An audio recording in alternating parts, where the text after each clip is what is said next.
Just how expensive are living costs in Tokyo, Japan? Actually, in this video I will teach you how much my apartment rent, utilities and other expenses are to live in Tokyo. Not some suburb, not the countryside, but close to where all the action takes place. So leave a like and let's start breaking down what keeps me poor. First point on the list, an obvious one. As you might expect, rent is pretty expensive in Tokyo and is influenced by these factors. Number one, where your apartment is. Of course, living in Shibuya or Shinjuku itself is gonna be more expensive than some suburb or a little bit outside of the city center. I live in Takadanobaba, which is right in between of Shinjuku and Ikebukuro, and gives me great access to all of Tokyo because I have access to three important lines, being the Yamanote line, which is Tokyo's loop line and connects all major stations, Tozai line, which goes from west to east Tokyo, and the Fukutoshin line, which is the north-south connection all the way down to Yokohama. And Takadanobaba has a lot going on its own because it hosts the Waseda University, so there are many cheap restaurants and bars to enjoy. The second important factor is how far away your apartment is from the nearest station, which in my case is around 6 minutes by foot. The other factors are of course the size of the apartment, the age, but also the floor, because you want to avoid living on the first floor unless you want to have frequent visits from cockroaches and other critters. So my humble apartment in Takadanobaba is 20 square meters, 6 minutes away from the Tozai line station, and is around 80,000 yen per month. Now it is noteworthy to say that when you start renting an apartment, the cost is much higher, because for some godforsaken reason the landlords here in Tokyo charge key money and other bullshit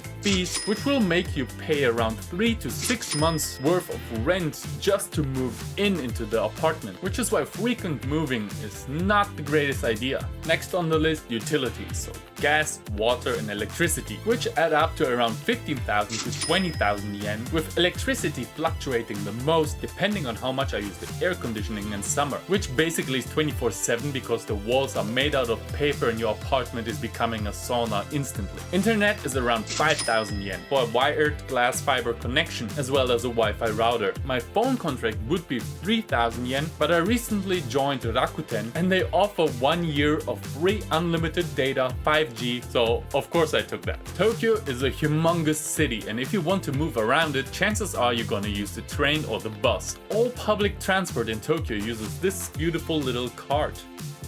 Technically, you can buy a single ticket every time, but most people use these cards as you can pre-charge them and just pay with it every time you enter the train station. It's easy and convenient, and I would argue for the quality of the public transport in Japan it's very cheap, but it still adds up to around 5,000 yen per month. While you can register a commuter pass from your home station to your workplace, that commuter pass is only valid for that track. So there really is no all-you-can-ride ticket like you may know from Europe, where you pay 30 bucks and you can use all public transportation. But as I said before, I'm very pleased with how the public transport works here in Tokyo because it's fantastic. Next cost, a gym membership, which is around 8,000 yen per month. I'm a member of Anytime Fitness, and the advantage is that I can use any branch in not only all of Tokyo, but all over the world. And it's open 24/7. Gyms are small and expensive here, but I consider it as a necessity to keep myself in shape both for my mental and physical health. Which leads me to the next expense, which will probably be much higher for me than for other people. Food. If you've watched my food challenges videos, you know that I am a big eater. And while on weekends I like to indulge in my cheat days and go absolutely crazy, I have to do something on weekdays to stay in shape. So I follow mostly a ketogenic carnivore diet.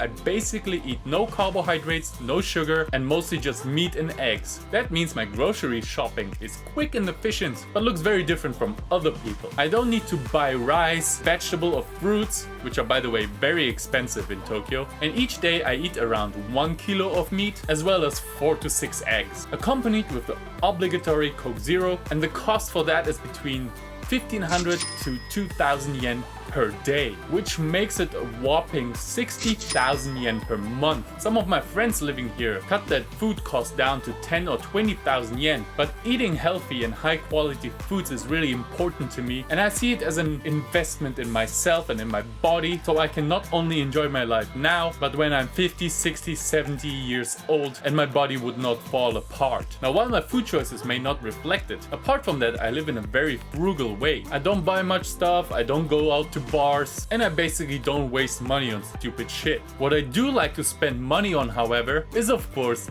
food. But even then I like going to restaurants that offer good value for a fair price. And I'm not into these fancy schmancy restaurants that will charge your head for a meal. I made it my own personal mission to find the best all-you-can-eats in Tokyo, and if you want to see one example, click the videos in the cards, because that is my favorite yakiniku in all of Japan. I also like going to onsen or museums, and usually I spend around 10 to 15,000 per weekend. Of course this can sometimes be higher or lower, but it's a rough estimate, so let's say around 50,000 per month for weekend activities. The rest of my salary goes straight into investments for the future, so it totals down to 230,000 yen.